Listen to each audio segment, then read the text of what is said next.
فريق ارس اللي هو بتاع النسور دي نوريكا طبعا. ده الولا مسميه مجدي غلاب، جميل غلابة قصدي. ده الولا اللي هو كان كابتن الفريق، لا ده مش كابتن الفريق، ده اللي انضم معاهم للمنتخب. ده الولا اللي هو كان نينجا ده. ده النينجا ده اللي كان بيرقص ده. ايه ده هما دخلوا جسمهم في بعض، ما علينا. ده كابتن الفريق.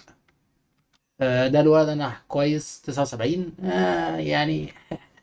مش عارف، حاسس كان المفروض يبقى اقل بما ان هكاريو 80. معلش زنارك 81. ما علينا من الاجسام اللي بتتلخبط دي. بصوا ده مين؟ ده كوزومارو. ده ماس هيفرح قوي، هيقول لي تعالى نلعب بيه دلوقتي. بيلعبوا لك كوزومارو يا معلم. جوجين حبيبي ده. ده اسمه ايه ده؟ مروان غلاب. استو اناموري استو 80 زيه زي هكاريو. مش عارف.